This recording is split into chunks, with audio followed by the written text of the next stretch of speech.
Okay, I think we're live. Hey guys, welcome back to another episode of the Typical Skeptic Podcast. I have with me, I would say, one of the deepest minds on the internet. Literally, I don't say that like when you speak of like some of the people who are, especially on YouTube, like some of the people who are really thinking deeply about like what the nature of our reality is. You can't not say James True. I'm just really honored to have him back on the show. James, thank you for coming back on. How are you? Good, Rob. Good to see you. Thanks for having me back on. Happy New Year. Yeah. Yeah, same to you. Yeah, it's good to have you back on. Yeah, I was gonna say, like, what's been new? What have you been covering on your channel that like we could get into today that's interesting? Any minute now, my seventh book is about to come out, and it talks about the Black Eye Club, which is a lot of people have seen celebrities that have this suspicious, like one of their eyes is bruised, right? And it's a book that actually looks at the scientific possibilities of what that could be, and it ends up being a nonfiction sci-fi novel set in Africa, and it has to do with how our bodies interpret reality, and that basically there's a brake and a gas pedal that we have inside of our mind that utilizes how afraid we are to show us the details of certain situations.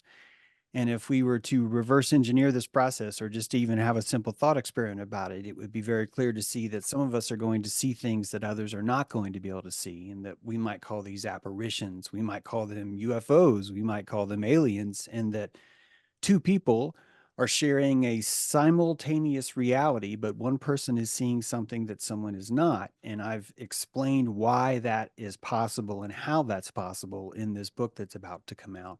But I can tell you that it's basically comes down to this: the hertz of your aperture, your ability, your drum of consciousness is a certain diameter, and the diameter of what you can absorb is directly congruent to what would kill you if you knew.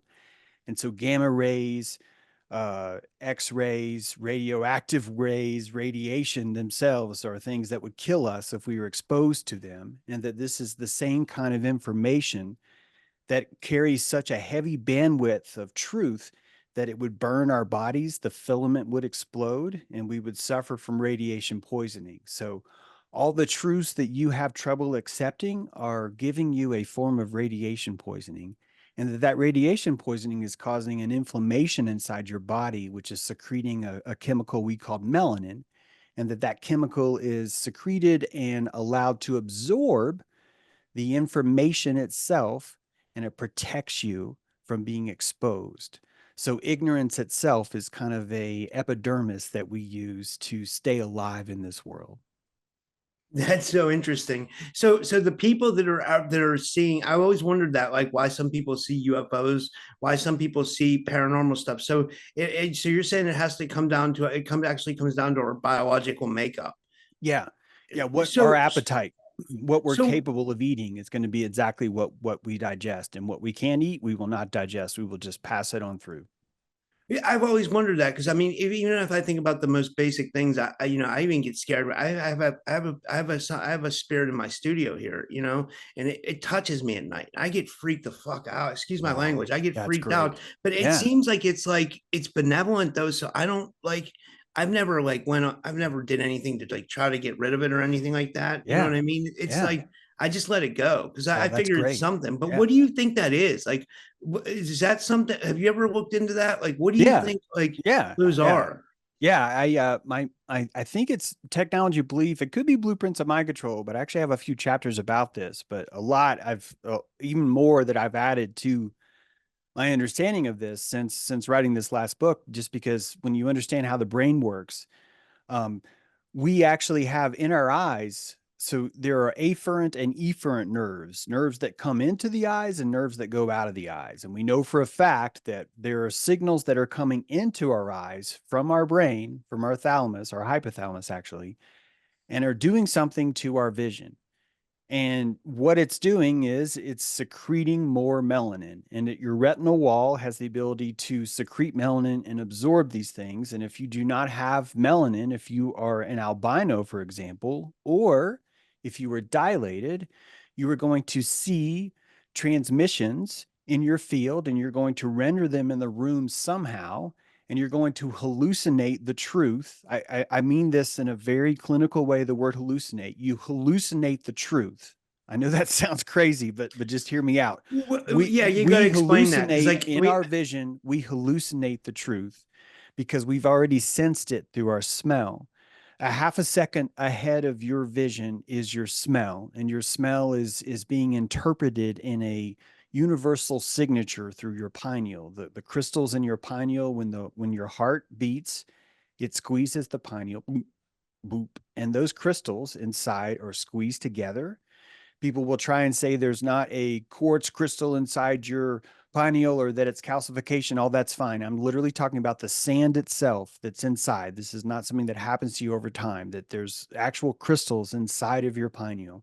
And when they're squeezed with the pulse, they're sitting outside of the electrical conduit of your brain, and that they're suspended in your cranial spinal fluid, which means that you are a liquid sonar.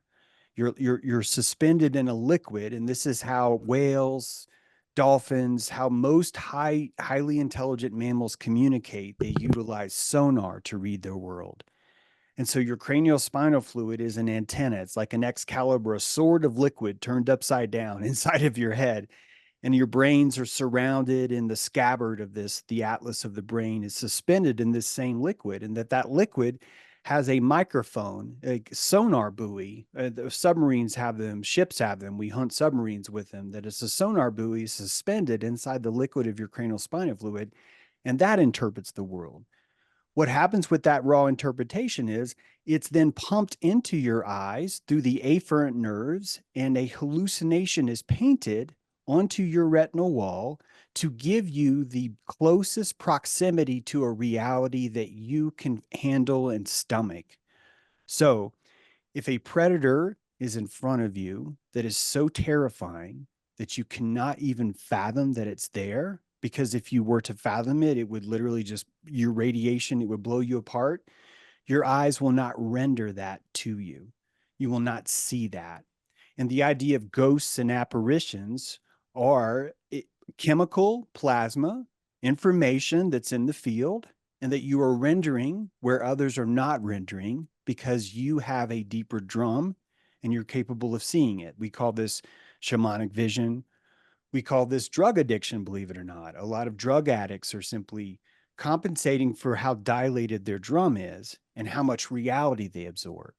So the hallucination is a word I'm using because sadly I need you to know what reality is, that our eyes are too far behind reality for us to rely on them to determine our reality. Your eyes are painted in order for you to hallucinate all of your thoughts into a desktop, into like a simulation, so that you can make the right decision. So you're watching a cheetah run across the field because you're plotting the arrow, and you need to broadcast this into your retina so you can create a targeting solution and fire at will. So it's not really reality. It's more of a heads up display over what reality is. And I can prove this. The fainting goats, deer trapped in headlights, shock of your body, there's certain situations where your body will lose the ability to function because of fear, because of terror, because of it feels it has tunnel vision and it can't outthink itself. If your body did not have this sort of governor that I'm describing, most of us would have died a long time ago. We simply would have encountered something that was so odd or so terrifying that we would have just frozen in place because our circuitry would not have had the ability to hear such a loud sound and still function, right?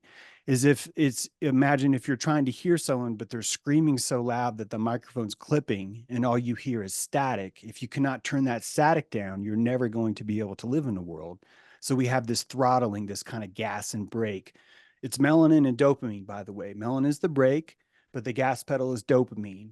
And so when your eyes have more dopamine, you see more. When your brain has more dopamine, you think more. Your organs are given more permission to immerse themselves into an experience because your body is giving it the dopamine or the permission to say, we can handle it, basically.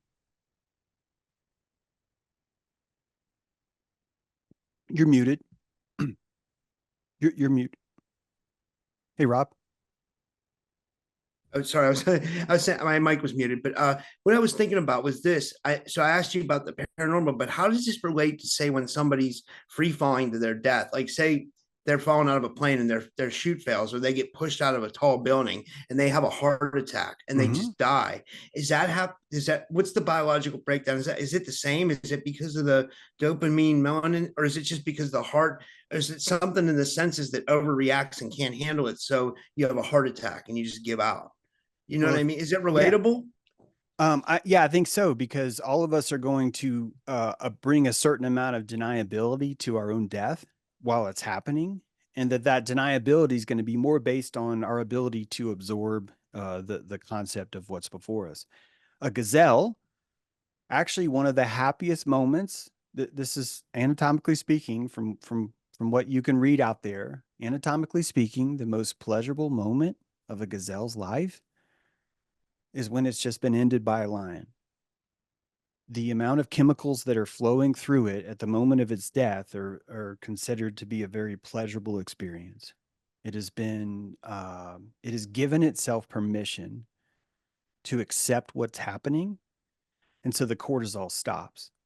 So your body, when it starts to fight reality, it squeezes cortisol out. We call this stress, and it's trying to stop your time machine. I know that sounds weird, but it's trying to stop your time machine from rendering reality because it's telling you this hurts too much.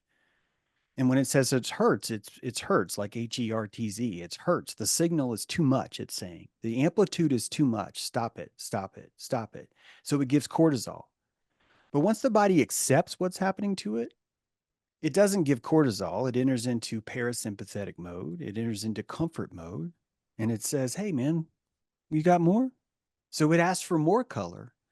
It asks for more fidelity. It says, hey, I'm in the park, everything's safe, I'm enjoying this music, but I could enjoy it more. I'm going to hallucinate the orchestra that's playing. Okay, so the orchestra is playing in the park, but I'm going to hallucinate their sound louder. I'm going to tune out the breeze, all of the other people in the park that are listening. I'm going to tune them out and I'm going to hallucinate that sound more. And that we do this all the time. We just don't give ourselves credit for it. We have been stuck in this idea that everyone has to insist we have the same reality.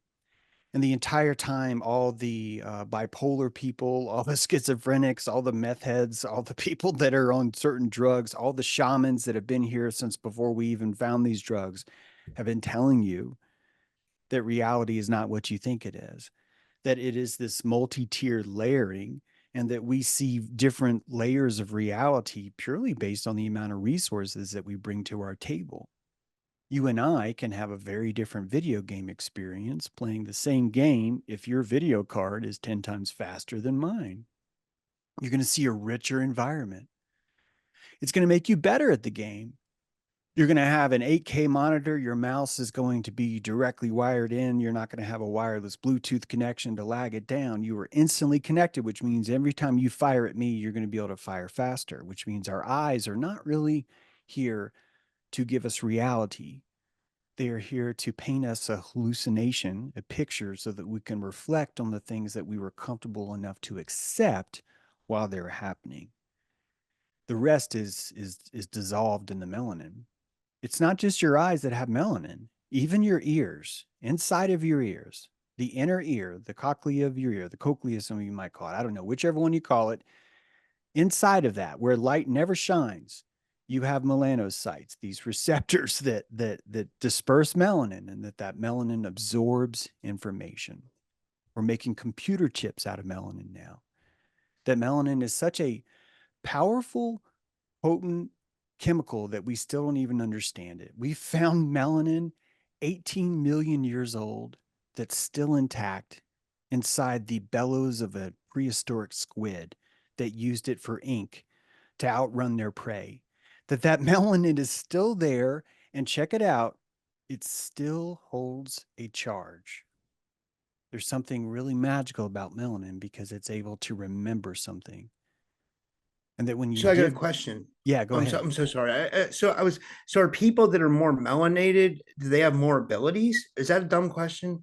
I don't Sorry. think it's a dumb question. I want you to know that yes, your body is covered in melanin and it's going to secrete that melanin. And that when it secretes that melanin, source information is going to be absorbed by it. And the body's not going to have to associate into it as much.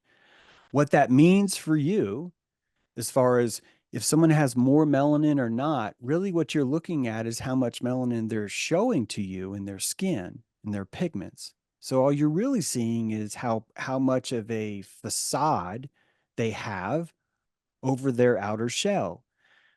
An albino would be someone who's completely naked in the world. An albino is someone that has the clinical term is someone who does not have the ability to generate melanin, right? That their skin is melanin free. And so they have no pigment. The pink that you see in an albino typically is you're looking at the blood itself, seaming through all the lack of pigment, and it's rising to the surface, and it's giving you that hue to it. There's no absorption there. And a lot of shaman, especially in Africa, the albinos are typically considered shaman, or their body parts are sold as magical items. That this is considered a pretty big deal, and that these people have a strombolism, a higher propensity to have vision problems because they quite simply are focusing on multiple worlds. They have a jittering pupil as if they are looking at multiple things at the same time. And I'm saying that this, I believe, is because they're looking at multiple realities and they lack the ability to stop it. And because of that, they end up with more medical problems because they're not able to protect themselves from just the sheer radiation of raw informational light. So when you see someone that has melanin, I think it's more profound to look at someone that does not have melanin, to look at the albino, because there's so much in the science of this that proves what I'm saying. It's actually led me to believe what I think about reality itself, that it seems like within the amygdala, we run something by her. We ask this part of our brain, hey, is this person going to, is the pilot going to freak out if I show them the Wookalar that's in front of us or the alien or whatever? And then the amygdala is going to say, the only way you're going to be able to show that to them is if you wrap it up in a spirit of a ghost, or if you wrap it up in a spirit of an alien. And the mythology is it's almost like our chopsticks, so that we can grab these things that are in the dark, that we utilize the story that we've told ourselves. See, right now, we're telling everybody that all demons are aliens. That's what we're saying. We're saying all UFOs are aliens now, and that the government has come out with a plan that's saying people are seeing plasma now enough to where we can put a commission, an official story on what the plasma is. And if we put the right story on the plasma, then enough people are going to see it, and we're going to be able to control this egregore because we're able to dress what it is, what costume it wears. So typically the shaman is more immersed in the animism of themselves. This, by the way, Jesus saw UFOs too. Jesus was a necromancer. He saw the demonology of someone. He didn't use UFOs because he didn't have the technology. He saw within everyone there was these certain levels where they were hiding from their own truth. They were possessed by a lack of themselves. Typically, the spirit in your room is, in fact, you, Rob. That spirit is you, but it's a part of you that you've disassociated with, but it could be good news. What I mean is that most of the time we want to grow larger in this world, but we do not feel that we have enough worth. We lack the entitlement to grow. So we develop an addiction or an ectoplasm or an entity or a demon that exists as part of us, but more. Now we're able to occupy more space in the world, but we're not identifying with part of it. So this is sort of our way of kneeling before we stand up. That we climb up on one knee, and we're not fully stood yet, but we have plasma now that takes up more space in the world. And all we have to do is simply own it. So most of the time when you are having a possession or some sort of interaction, and I've had mine with Jesus growing up, I asked Jesus into my heart because I was told to by someone I don't even know. And they said, do this. And I did this, and I felt some sort of weird plasma spirit. And I remember telling everyone around me, and they all thought I was making it up. They're like, well, wait, you're not supposed to really feel that. I'm like, but I did. Stop saying things that are uncomfortable, Jimmy. Stop doing that, was what I was told. And it's because the shamanic experience is not going to be for everyone to the same amount. So we have religion, we have Scientology, meaning scientism, we have all these fields, right? All these mythologies, especially all of our art, all of our culture. It's just an exercise so we can work on this shamanism, so we can create new ideas like Harry Potter, which allow us to test ectoplasm theories about how powerful we are, about how much influence we have, when the entire time our field is full, but we're only seeing the parts that are comfortable enough for us to accept. That's fascinating. That really is. So I have so many questions to ask you. So like what so you're saying like UFOs are basically just plasma and we're just interpreting it a certain Yeah. way. In fact, and I'm sorry, go ahead, Rob. Sorry, I just Well, interrupted. I mean, it makes me think like I mean, it's like the way you describe the human body. It's like you know so much about our physiology.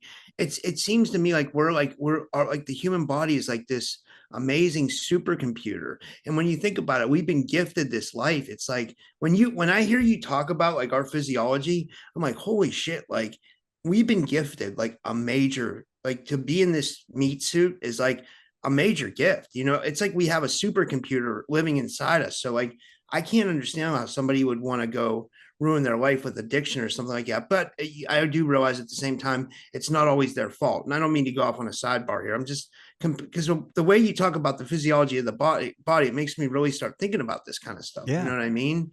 It's very interesting. Like the our physical composition is like I don't know if you would call it a miracle or if it was by grand design. And that's what I love talking to you about, like the nature of reality, because I'm trying to figure out what exactly this is that we're in. I don't Yeah. know. I know last time we talked about that it's a rendered reality, but I'm not even sure if I understand what that means in the bigger Right. grand scheme of things, because everything is so questionable here. It's everything's kind of up for debate as to like what's really going on here. Yeah. And I don't know if I made any sense there, but Yeah. you just got me thinking.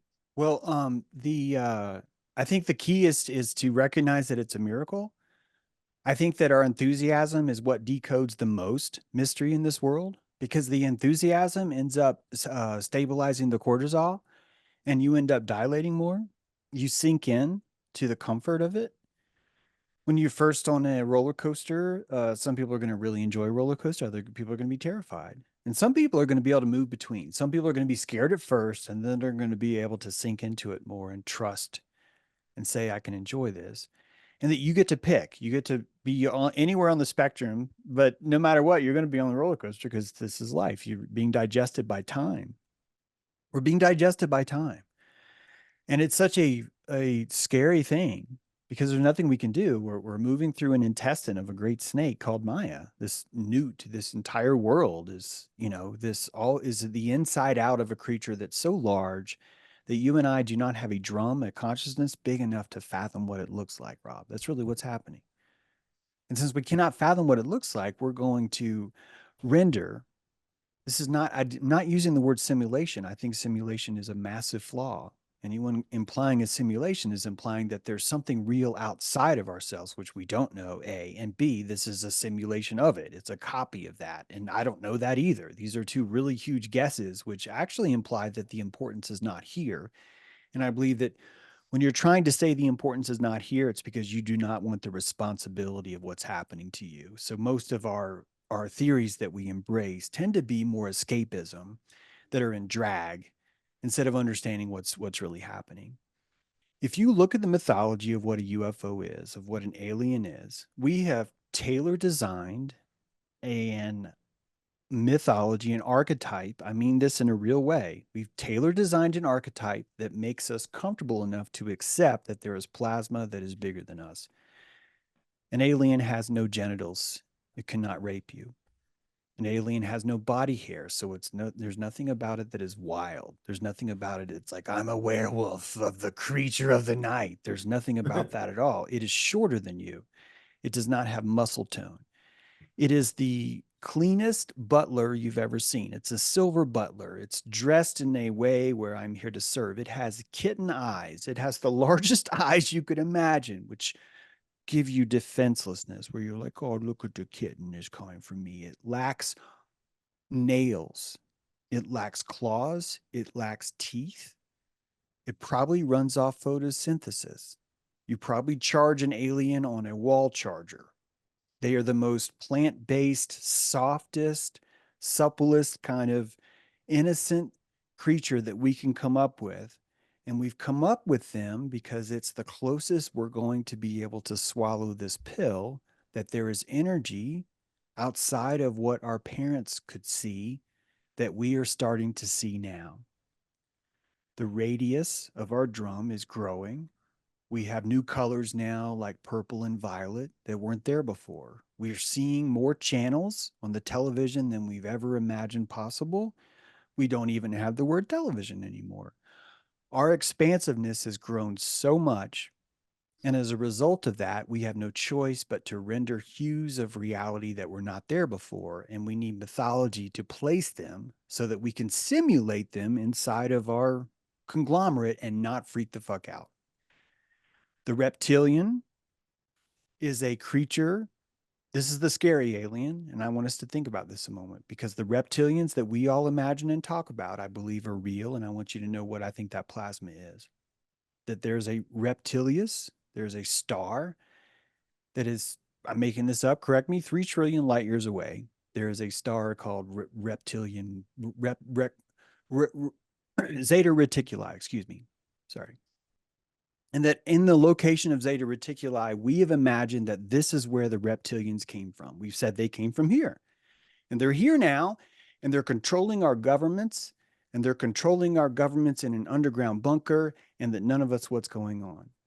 And that I want you to know that this, I believe, is an important fantasy that we have in order to justify how there is energy in the room, but we're not ready to accept it.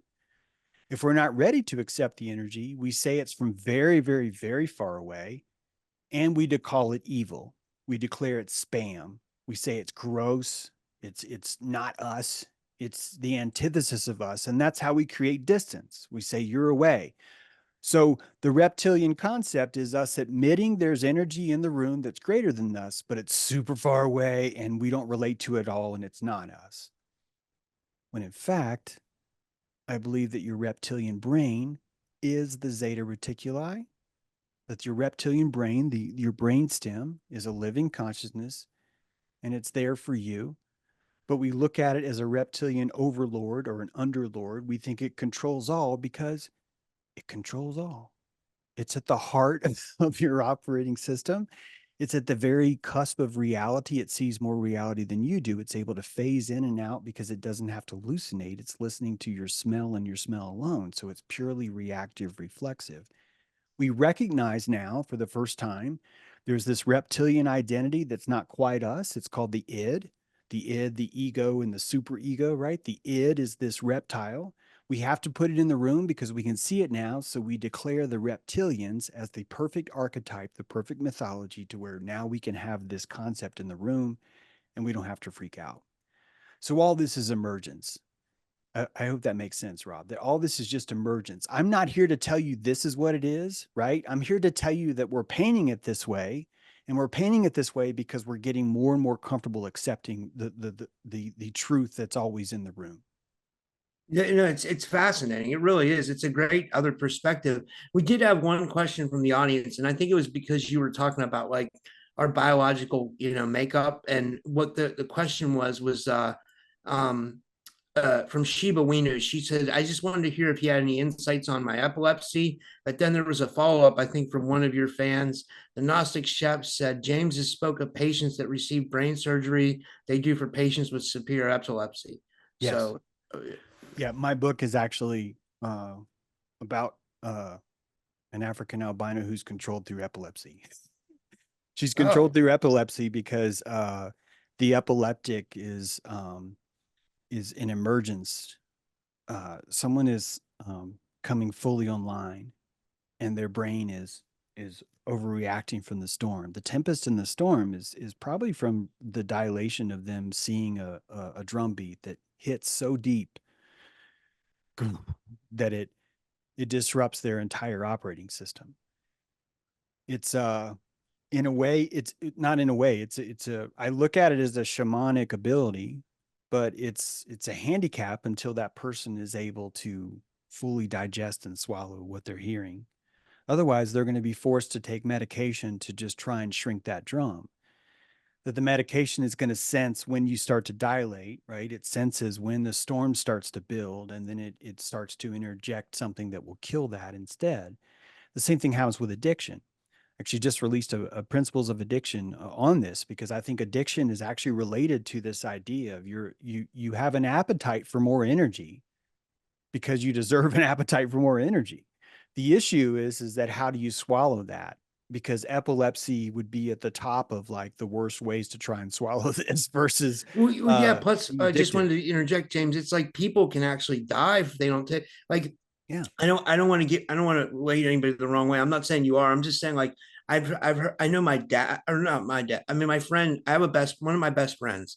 His dad suffered from seizures his whole life. And Mhm. I've seen him have like grand mal seizures where he's like went out, and my friend's like worried about him. He's like, he's going to die. You know what I mean? So it's like, it's a real, I mean, like, I know, you know, this too. I mean, it's like a Mhm. very serious thing. Why does it get that serious? Why does it like almost kill us, if that makes any sense? Yeah, and if you look at what's happening in the brain, it's so most of who we are is not actually, it's not like you can find a neuron and go, oh, here, if I cut this neuron off, now James doesn't know who he is. I mean, there are definitely parts of the brain you can cut and do that.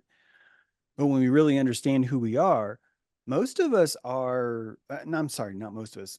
When I say most of us, I mean most of our agency. Most of our agency is a tempest built on top of a tempest. It's a storm built on top of a storm, meaning that the I use the word gestalt because maybe people just look that up, but a gestalt is something that is clearly something, but there's no tangible part to it. So epilepsy is a tempest on top of a tempest, but both storms are like category 9 hurricanes or whatever, and it's just simply so much turbulence that there's no ability to actually communicate. The only way we know to help an epileptic, with the exception of drugs, is you put something in their mouth. And what's happening when you're putting it in their mouth is you're grounding their system. We know this by touching the tongue to your top of the mouth is a more relaxing posture because it's stopping a vortex. There's a vortex of energy that flows. And you only know this if someone's told you, well, touch your tongue to the top of your mouth, or put something in your mouth that completes that circuit.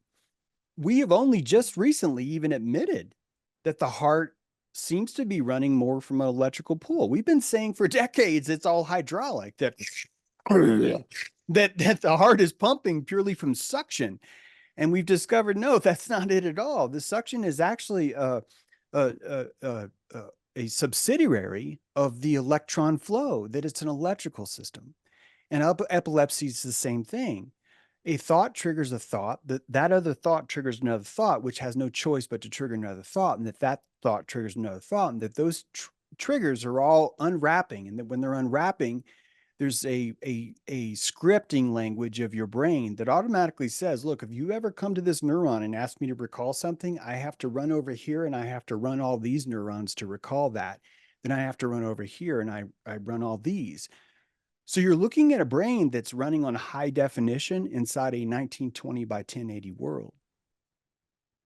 And the epileptics are showing us how we're going to go to high def.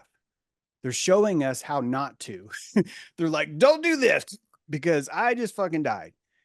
And they're trying to render that higher reality. And we see the same thing with shamans. We've always known that the epileptics are shamans because they have a higher diaphragm. We've always known the albinos are shamans because they have a higher diaphragm, because they're able to see something most of the time through force. If you think about what's happening tragically inside an albino, their system is telling them, oh yeah, this is too much, we're going to release melanin. And their system's like, oh, thank goodness we have melanin. Oh man, yeah, well, let's keep putting it out. And they're telling themselves, yeah, melanin away, everything's fine. And meanwhile, their pilot is just like, got that albino stare. He's just like, well, it's so busy. I see it all, because it never once did it actually dim. And he basically was crucified in pure raw information. This is why pain has always been seen as a portal to God. this pain, if it's caramelized correctly, if it's transmogrified correctly, it causes the aperture to open. It's no different than going to a gym, Rob. You know, you go to a gym and you're ripping open the aperture of your muscles, and what happens? More blood flows. The holes that you tore inside of yourself now accept more blood, and that blood, when it comes in, is able to give you more and more strength, and that your aperture works the same way. So all of the people that we consider mentally unstable are pretty much the reason why they're mentally unstable is typically because they're seeing things that aren't there. This is why meth heads share hallucinations. It's like bona fide documented stuff. Like their two meth heads can share hallucination. They can both see the figure in the room, the shadow figure. That shadow figure can give them detailed information about where to go score meth inside a park in Oregon. That's insane. Yeah. That's And amazing. I know. And I know that people are Wait, laughing. I was going to joke around. Can this shadow person give me the lottery numbers too? Because I need that. Like, you know what I mean? Like, I Yeah. really need that. Yeah. I Yeah. mean, Jerry, looking for his book. It's on my shelf. I cannot see that far. Jerry Marzinski, that's it. oh Dr. yeah, he's amazing. I like him. He talks about like Marzinski schizophrenics and has stuff. Yeah, documented some of these cases. yeah. And when you understand how consciousness works, you understand that the meth head is always gathering more information, even though they're not conscious of it. And so two meth heads, when they get together, they secrete chemo signals. We used to call them pheromones. I don't mind calling them pheromones. I'm just saying now we call them chemo signals, but that they secrete smell information to each other. And that those two guys, here's how I think it works. Those two guys being in the hole together are able to extrapolate through their smell information that if we go to Portland, Oregon right now at 7 o'clock and ask for a guy named Ted, Ted's going to have a garbage bag, and that garbage bag's going to have some meth in it. And these guys have never met Ted.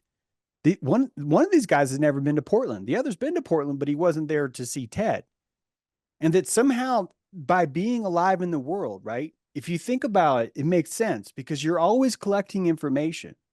You're only conscious of what you chose to remember, but it doesn't mean you weren't collecting it.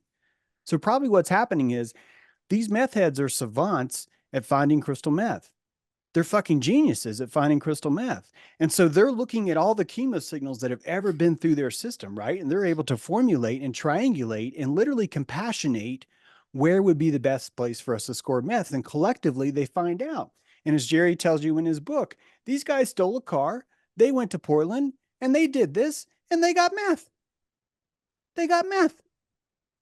And that all this was through a shared hallucination, and that hallucination was purely based on chemo signals that they already received. They just weren't willing to accept.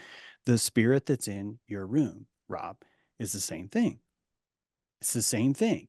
This is information. I know it's here. The truth has to be in the room. I'm not fully willing to accept what this truth is. I'm going to plasmatically create this as a spirit that comes and goes. That way I can sort of deal with it. I can give it a space every now and then I can let it go and I can dismiss and go back and do something else and think about it until I'm more ready to accept what it is. Yeah, and I just wanted to say we're not putting anybody down who does drugs. I mean, I don't think anybody that watches my show is doing meth, but I mean, if somebody would happen to come across my show, don't think that we're putting people down. I would hope that if people are on drugs, maybe they would see this and get, you know, maybe this would motivate them or inspire them in some way. You know, so that's all we're doing. But yeah, but I have a good question from the audience. This is from Don Rogers. Don says, "Does James think the same about dementia because?" In native cultures, the elders are respected, not medicated. Um, I don't know if all, I don't know if I agree with it. They were all respected. I think that a lot of dementia, there was more of a gauntlet. I think that it was easier to put people out to pasture than it is now. I think we were more humane about it. I'll put it that way. But I do think that the shaman is always going to be someone who is just basically seeing something that others aren't, and it would need to be verified and true.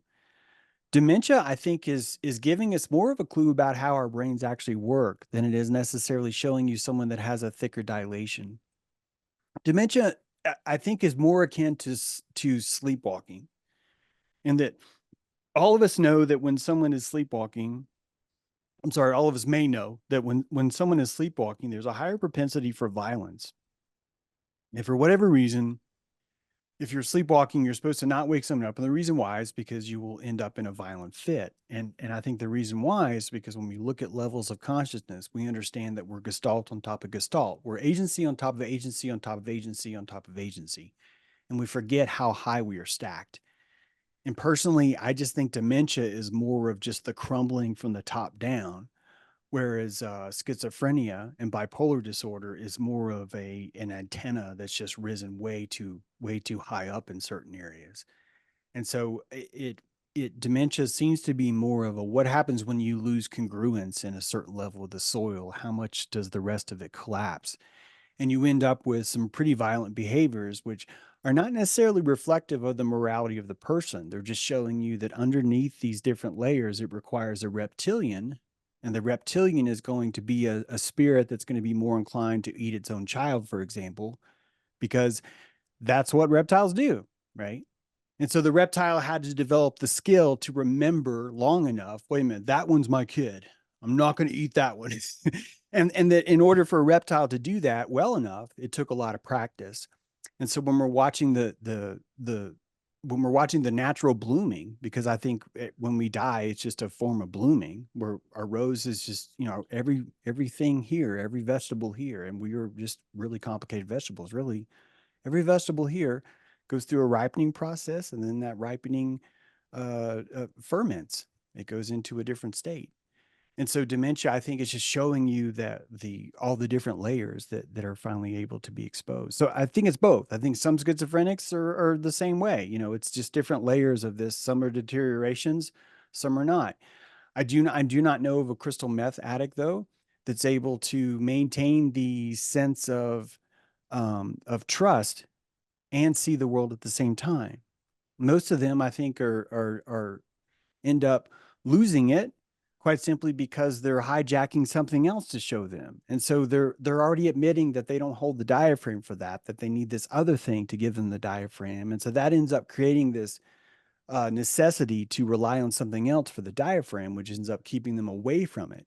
So it's almost like an anti-shamanism is what I'm trying to say. You get there, but you're getting there because you've been told that you had to hijack another source in order to get there versus someone who's naturally been tortured their whole life through albinism has no choice but to get there on every level because they've just kind of earned it. So I'm not saying it's more of just about how do you sustain that? How do you build that kind of muscle tone and still be able to function the next day? Because ultimately, the more dilated you stay, the more dilation you're going to require the next day. So this is why I think a lot of people end up finding that drugs are effective at dilation, but also end up running out of steam pretty quick because without creating some kind of sustainable harvest of that, they end up losing out at the end because they're sort of committing a usury with their own energy, so to speak.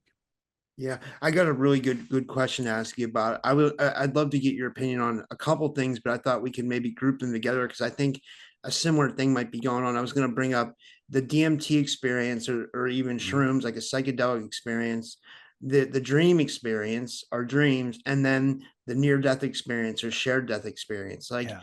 it seems to think that people think that this all goes on in another realm, which we call the Mhm. astral, right? Yeah. Like a DMT experience can happen in the astral. A dream experience obviously happens. We think it happens in the astral, and then a near death experience seems to happen in like another dimension, which is Mhm. like similar to an astral. And even alien abduction experiences. Like if you talk to a lot of abductees, they think they're being abducted in the astral. Mhm. It's kind of like progressed over the years. Like Mhm. before, like is in the 80s and 90s, they thought it was like a more physical experience. Well, now contactees are having like this astral experience. So Mhm. all these experiences, they are we actually experiencing another dimension, would you say? And I didn't mean to group them all together, but they do seem like they could be in somewhat because Yeah. they all seem to be happening in like another realm, if you know what I mean. Yeah, I think that the other realm part, which makes sense, there's nothing wrong with even using this context to talk about it. But I think it comes from a time when we were just a lot more limited in our capacity to understand that reality could be subjective, that there could be levels of different depth. And I think most people who have a problem with my work, it's because of that. They just cannot fathom that you and I would have a different experience if we were in the same place. And quite frankly, these people just haven't read PubMed. Like they just haven't looked at like how basic organs work. That we only have about 3% of the blue receptors in our eyes that would make it impossible for us to see a sky as blue as we see it. We hallucinate the rest of that. We paint that in with our imagination. And we do that with most everything in our body. And once you understand that, this becomes just a lot easier to accept. And you no longer have to create this weird thing where there's this other dimension that you go to, this other realm. This is such a cheat for us because we get to lose responsibility by insisting the world's outside of ourselves, or it's over here, it's over there. How come we can live in a world where there's a dimension of breeze and music and sight and shadow and smell and traffic and me reading a menu, and there's a textual dimension, and then there's about to be a dimension of anticipation because I'm about to have a tiramisu brought to me, and there's a French bicycle just went by. Now there's the smell of bread. All these are completely different dimensions, but we're somehow able to drink them all at the same time. These are completely separate realities, and they're mixing together in this conglomerate place that we seem to call reality.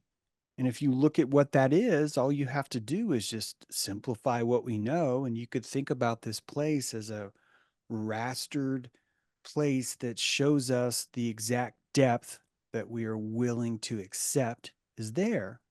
So the DMT experience is looking at the exact same place in the holodeck as me who sees vegetable soup.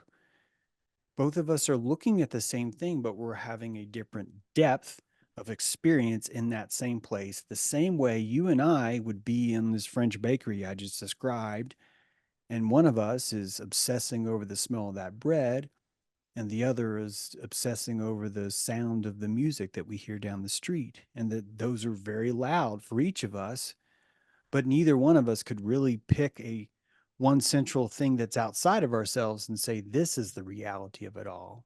That's actually the illusion. Even science is flawed in this because science will say, yeah, but James, if I go to a park and I drop a ball, everyone could come to that park and see a ball drop. And the answer is, oh, that's not actually true. Because once more than 18 people show up, the 19th person can't actually see the ball anymore. Now he has to stand on top. And now we get 20, he's on top, now he's on top. The whole thing is actually limited. There's a nice buffer that does limit it. It's the same way World of Warcraft limits how many people are on their game server. It's like, oh, no problem. This game server is full. We'll just fire up another game server over here. And as long as one geographical location can only hold so many sentient beings, then your game server will never be overwhelmed by having too many people. But yet everyone playing World of Warcraft will insist that when it snows, I saw a snowflake and that you had to see the same one. But if you understand how particle effects works, you know, no, that's not true. I can see completely different snowflakes on my game. In fact, those don't even play into the game. They're not even a factor in your game. But we have people that are so mad and upset. They're like crying babies, insisting, no, it all has to be the same. It all has to be the same. And these are the people that are not ready for Aquarius, I think. These are the people that are not ready to see that there is energy here. It's been here. We can't put all these people in the crazy farm and say, you guys have to be crazy. They're not crazy. They're seeing different hurts. Some of it they're not able to see and sustain. I get it. They're insane and we have to put them away because they're a danger to themselves and others. That's fine. It doesn't mean that they're not processing a reality that you and I maybe have trouble processing. So we decided a long time ago, I won't. And that's why the albino can. You know, anyone with strombolism, anyone who has any kind of twitching of the eye, probably is having a shamanic experience where there's multiple realities that are in place at the same time, and they can't figure out which one they should call real. It's no different than if you and I were tripping out over the smell of the bread, or is the music real? Is the music real, or is the bread real? Is the bread real, or is the music real? And if you and I were choking each other, insisting, no, the world's about bread, no, the world's about music, when in fact the whole time it's like, why are you guys freaking out? All of us are here. The insane person says, I am Jesus Christ. The next insane person says, I'm Jesus Christ. And those two insane people are like, oh, cool.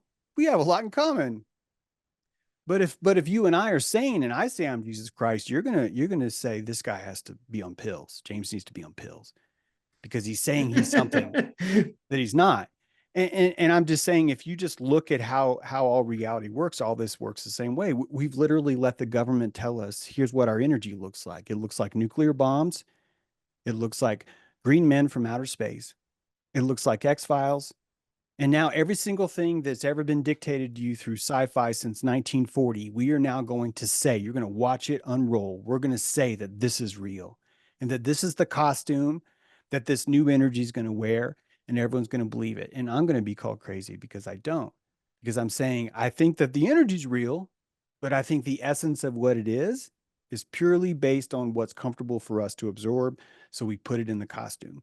That's why I have this saying, the truth is always in the room. You don't know how it's dressed, but the truth has to be in the room because that's the nature of reality. There's no other reality. This is it. And it's your duty to insist this is reality.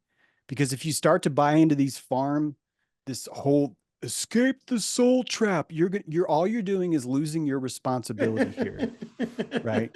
And we need you. We need you to process reality and see more. Because when you do, you're showing everyone else how to see more too.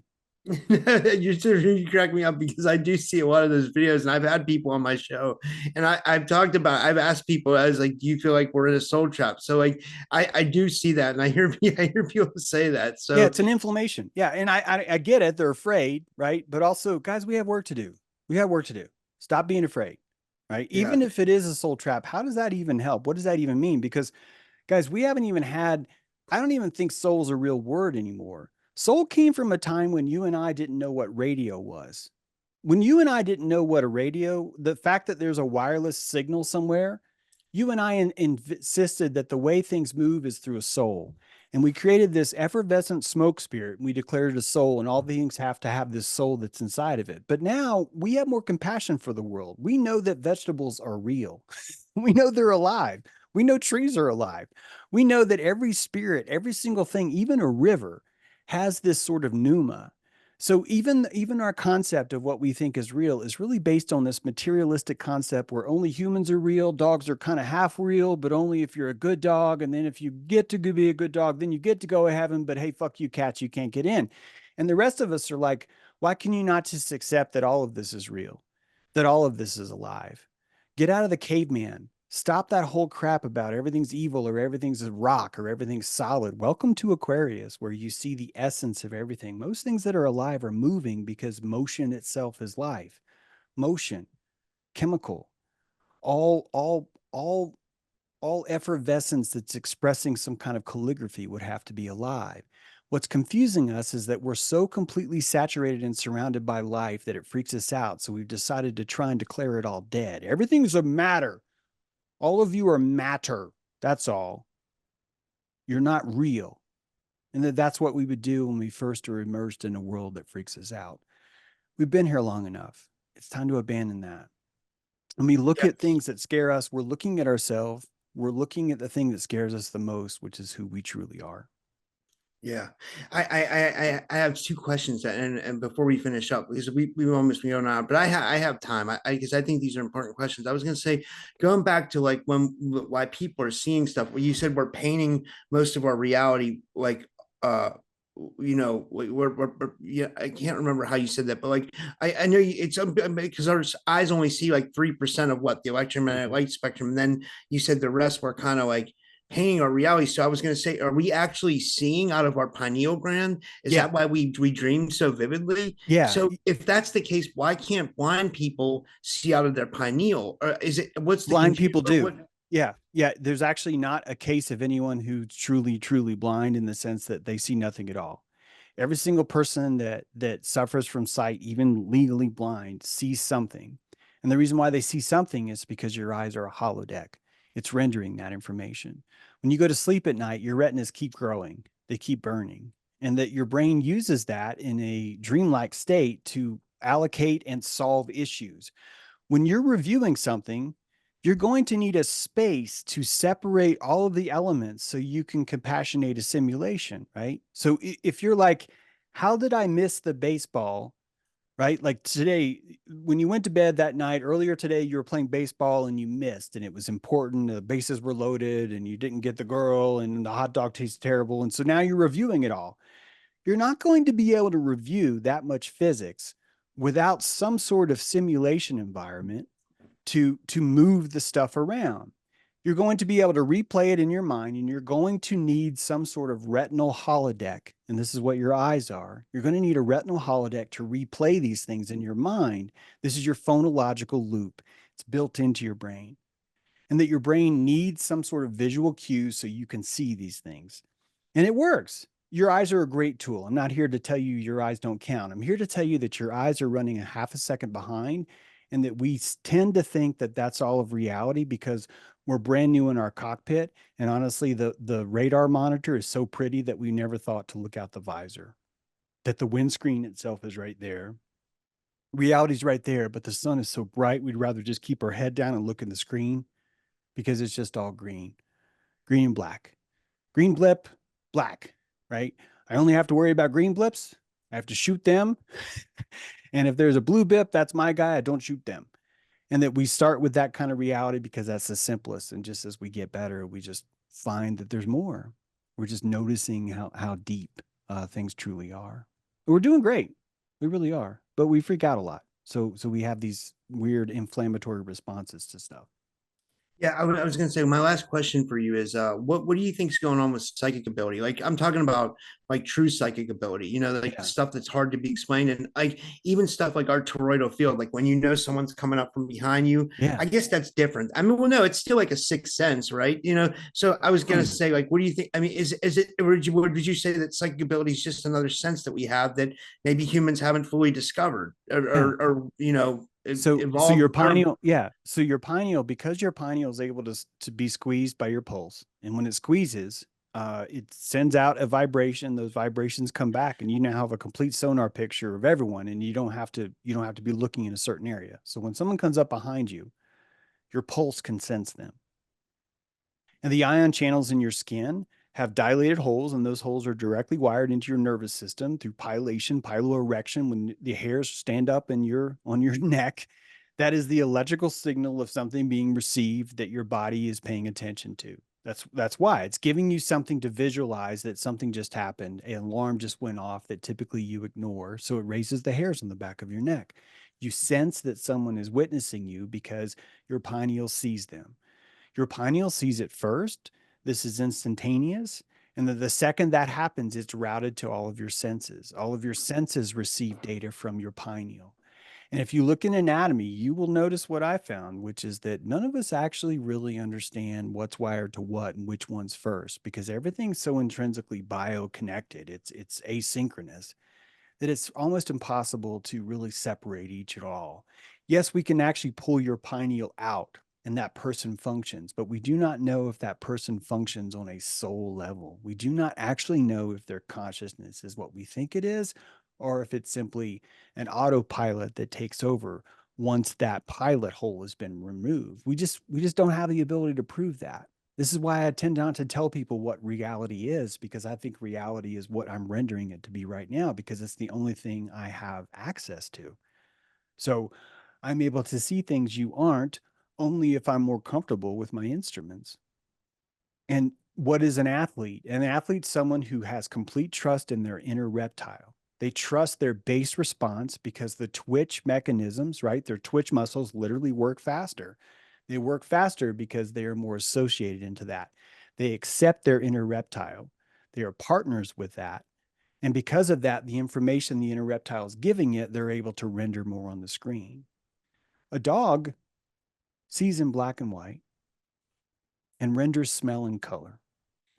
Its HUD, its display, uses color, not for the world, because the dog sees most of its perception through smell. It saves color in its imagination because color's more important, smell's more important than sight. So it's able to render the smells that it sees on top of that, because the smell is what it's relying on more. In humans, we change our senses. We used to focus on the nose. We developed a garage. This is a garage for your nose. Why did we develop a garage? Because we got tired of always smelling. We wanted the ability to not smell. So we developed a hood over our olfactory. We actually shut off our smell. This is what I think your pineal is really doing. There's a, I have, is an olfactory gland, and it's fully activated as you're a child until the moment you're born. The moment you're born, it starts to atrophy and it cuts off. It stops. You've entered the world where we no longer want to know the entire truth. That each of us as humans decided when we're born, I don't want to know everything. I cannot function in that. It's too gross for me. I want to hallucinate certain things. And I want my mother to tell me what I should hallucinate. And that's truly who we are. We're socially hallucinating because we turned off our olfactory. But that olfactory is still there. And we're still interpreting this information, but we've suppressed that. We've suppressed that so much that some of us are still able to remember it, but the rest of us are not. So we call it magical abilities. It's not really magic, it's more immersion. It's somatic immersion. And when you think about what telepathy is empathy, teleempathy. It's the ability to take enough plasma in you and build a complete replica of someone inside your imaginary space. And if you're able to do that, you know exactly what they're doing, what they're feeling, what they're thinking simply by watching them vibrate. They're perturbating. Your posture, my posture is perturbating. You and I are communicating through each other right now through chemo signals. You know so much more about my physiology than you're consciously aware of. And I do too. So, in my opinion, all of us have telepathy, but it's actually empathy. We've called it telepathy because we do not want this skill, and we're purposely trying to route it into the top of our brain as a thought to thought, when all thoughts are really limbic. All thoughts are limbic, meaning that they would come from a limbic organ, which is an emotional organ, a somatic organ. And when you look at what happens with my face and your face, if I was to tell you something sad or horrible, if I could show that on my face by reliving it, the chemicals would be released in you that are released in me. And I could show you that on an fMRI. We could show that you are now reacting physiologically to my story, even though it didn't happen to you. And to me, that's telepathy. That's more than telepathy. This is telepathy times a million because it's somatic telepathy. So I think we've had these skills the whole time. I think that when we get better at this, the reason why we talk about seeing auras, I do not see aura, not in the traditional sense of what you would think, but I do believe that there will come a time when all of us will see auras simply because we will understand how helpful it is to hallucinate that someone has a yellowish kind of figure because the liver, uh, the liver is expressing itself in their eyes more, and I can see the what we call bags under the eyes, maybe simply the liver having more to say right now. And so because I want to connect with this person more, I will hallucinate an aura around them that looks this way. And so really that's really all we are. All the telekinesis, all the telepathy, all these things are simply just compassion. We're just simply willing to compassionate each other further. So to me, compassion is the only thing that is really is the most powerful skill we have. It's the sonar that we sense that someone's in the room is because we compassionated them through this pineal that's submerged in this liquid, this underwater buoy that's able to sound and hear the vibrations reflect back on the water and give us an idea of who we are. Your body generates, I think it's 4 shot glasses of CSF a day, every day. If you think about, wow, that's a lot. That's a lot. If you think about that, that's a lot. Why are we putting so much of our effort, our physiology into generating 4 different glasses of liquid out of our system just for our brain power a day? And I think it's because our microphone, the microphone that we receive reality is a watered microphone. It's a liquid microphone. This is liquid consciousness. And that water gets imbued with the reality. So it has to be flushed out and fresh water has to be brought in. Probably some kind of ionization thing I don't know shit about, but a lot of other people talk about this H3O. Like it's that kind of, I don't know. But I think it's much more conscious, liquid consciousness seems to be much more of a closer idea about who we are. That's fascinating. This has been amazing. Well, thank you, James.